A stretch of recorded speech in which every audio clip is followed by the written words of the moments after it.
Nós estamos falando de seres imortais numa jornada grandiosa. Esse é o ponto.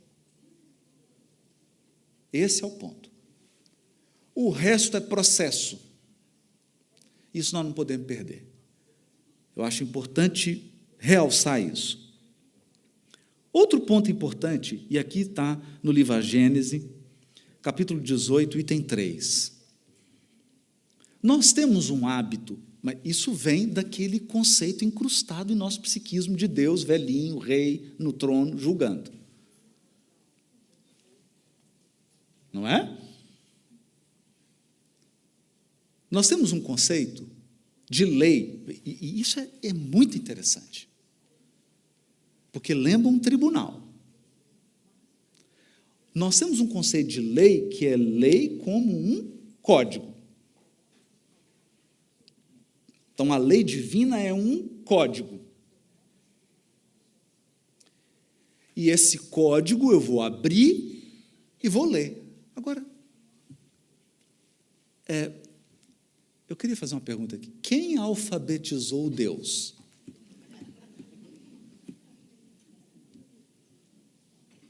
Que língua ele fala? Qual que é o idioma? Tem gente que jura que é inglês. Mas ele é o Senhor Supremo de todos os mundos. Que linguagem? Não pode ser um código. Nesse item 18, item 3, capítulo 18, Kardec escreve assim, olha isso. Do fato de ser inevitável, porque é da natureza o movimento progressivo da humanidade, ou seja, o progresso da humanidade é inevitável.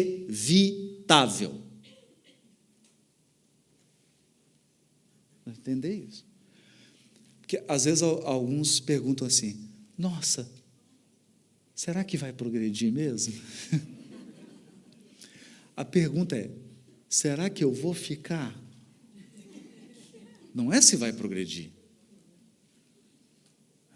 Então, do fato de ser inevitável, porque é da natureza o movimento progressivo da humanidade, não se segue que Deus lhe seja indiferente. Porque a nossa visão é que Deus tirou férias, está no Caribe, e o progresso é inevitável e está indo, automático, por inteligência artificial.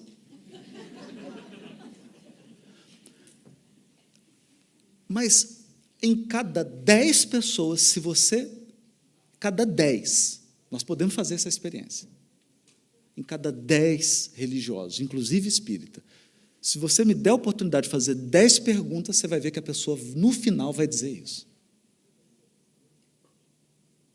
Que existe uma lei automática, uma espécie de inteligência artificial que calcula pena, expiação, calcula prova, ela já faz tudo automático. Sabe, é tipo avaliação para você fazer financiamento, né? Você manda ali com os documentos, já sai tudo, olha, você pode pegar tanto, os juros é tanto. Então, a impressão de que Deus é indiferente e que, depois de ter estabelecido leis, se haja recolhido a inação. Kardec é elegante, né? Depois de ter estabelecido as leis, se recolheu a inação. O que é inação, gente? Férias, né? Não fazer nada. Quer dizer, férias de verdade. Né?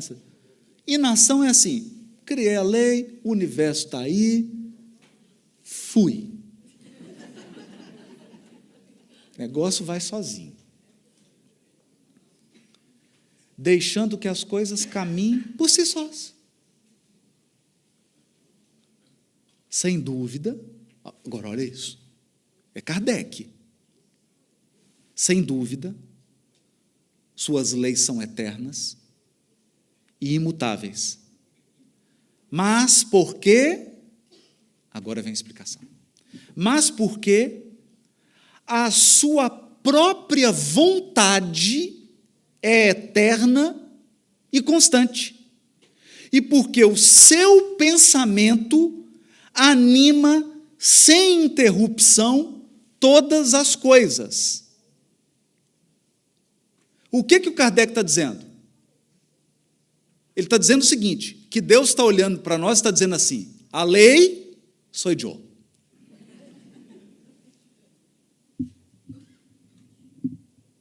A lei divina é o pensamento divino constante, não tem aí ou iai.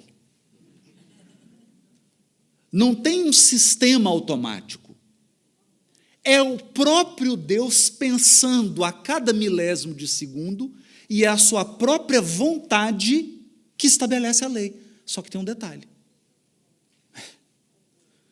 Deus é absoluto e perfeito absolutamente. Então a vontade dele é imutável, inalterável. Mas quem mantém é ele.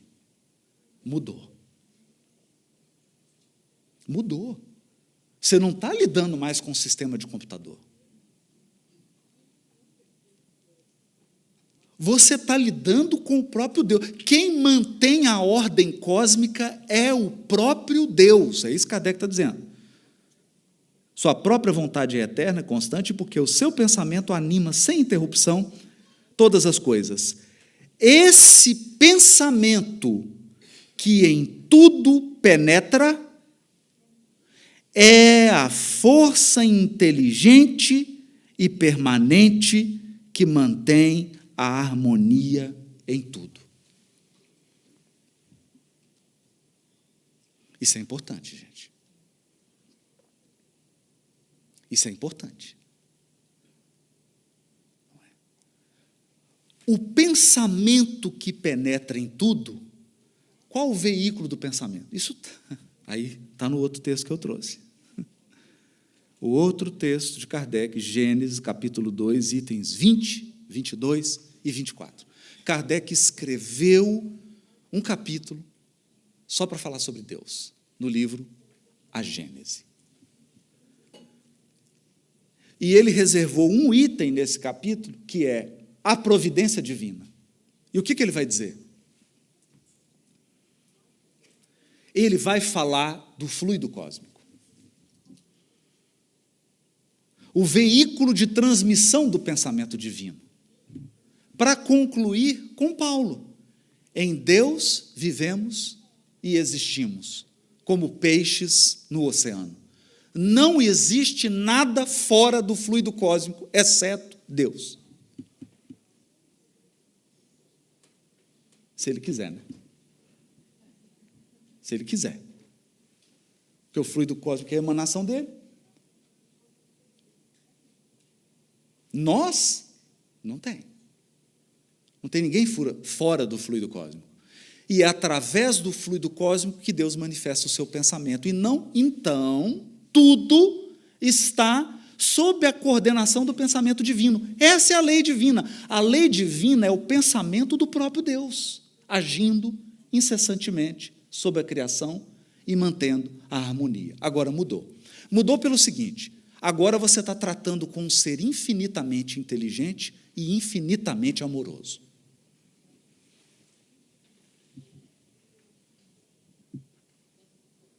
Infinitamente inteligente e infinitamente amoroso.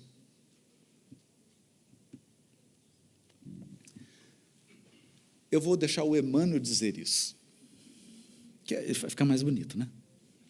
Pensamento e Vida, capítulo 3.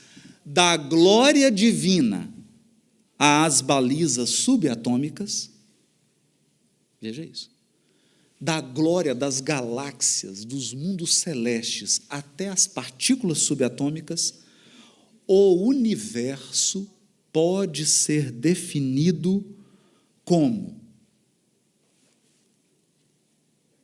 O universo pode ser definido como uma cadeia de vidas que se entrosam à grande vida.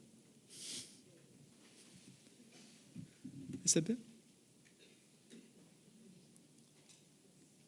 Existe uma grande vida, que é a vida de Deus.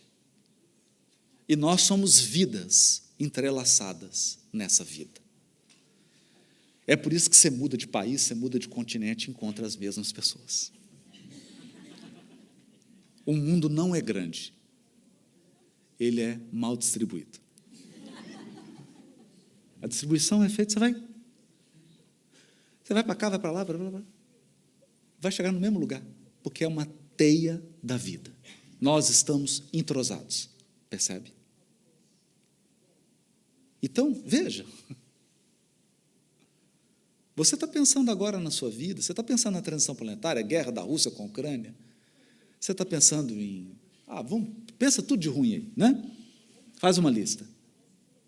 Só que você está esquecendo do seguinte: todas as conexões estão sob a direção do Todo-Poderoso. Todas. Algumas que você não suspeita. Você não suspeita. Há conexões de vidas, há conexões de acontecimentos que nós só vamos enxergar 20 anos depois. Ou aqui ninguém passou por isso? Ninguém passou por isso? Nós temos um discurso emblemático aqui do Steve Jobs na Universidade de Stanford. Ele já com câncer avançado, né? E ele disse assim: somente agora eu entendo tudo o que aconteceu. Fui juntando, fala isso, fui juntando as peças. Por que eu fui fazer um curso de caligrafia? E aí eu desenvolvi a primeira fonte. Aí que ele foi entender como é que tudo conectou. Mas por quê? Quem conectou tudo foi esse pensamento divino. Ele conectou tudo. E é isso que Kardec vai dizer no livro A Gênese, Providência Divina. Olha, veja isso. A providência divina é a solicitude de Deus para com as suas criaturas. Solicitude. Então, a providência divina é o aspecto materno de Deus. Solicitude para com as suas criaturas. Ele está... Isso é Kardec, gente. Só abre aspas, né?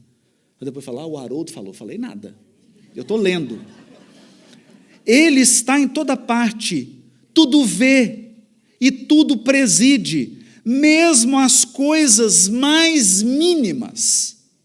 É nisto que consiste a ação providencial. Suponhamos um fluido bastante sutil para penetrar todos os corpos. Sendo inteligente, esse fluido atua mecanicamente, por meio tão só das forças materiais. Se, porém, o supusermos dotado de inteligência, de faculdades perceptivas e sensitivas, ele já não atuará às cegas, mas com discernimento, com vontade e liberdade. Verá, ouvirá e sentirá. Figuremo-lo sob a forma concreta de um fluido inteligente que enche o universo infinito e penetra todas as partes da criação. A natureza inteira mergulhada no fluido divino. A natureza inteira mergulhada no fluido divino. Que a força esteja com você.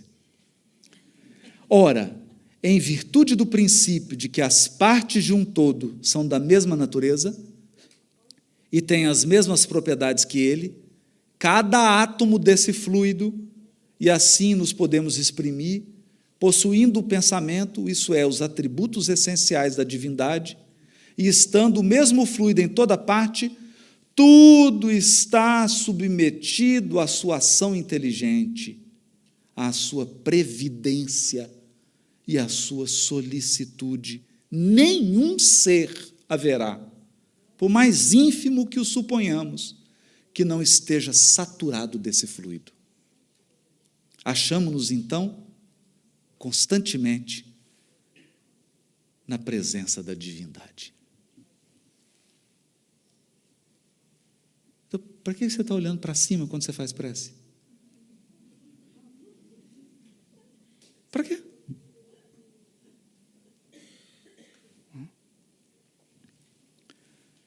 Estamos constantemente em presença da divindade.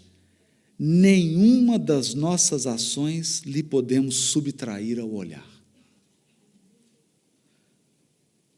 O nosso pensamento está em contato ininterrupto com o seu pensamento, havendo, pois, razão para dizer-se que Deus vê o mais profundo do nosso coração. Estamos nele como ele está em nós. Isso é Kardec citando Paulo, né? Citação indireta. Estamos nele como ele está em nós, segundo a palavra do Cristo. As nossas preces, para que ele as ouça, não precisam transpor o espaço, nem ser ditas com voz retumbante, pois que estando de contínuo ao nosso lado, os nossos pensamentos repercutem nele. Os nossos pensamentos repercutem nele. Os nossos pensamentos são como sons de um sino que fazem vibrar todas as moléculas do ar ambiente. Ou seja, o nosso pensamento movimenta o fluido cósmico. Essa é a concepção de Deus da doutrina espírita. Nada de velhinho sentado em trono, julgando ninguém. Mas isso é difícil. Isso é difícil por quê? Porque como a gente imagina o velhinho sentado no trono, a gente fala assim, perdeu o controle. Esse velhinho perdeu o controle. Né? Perdeu o controle.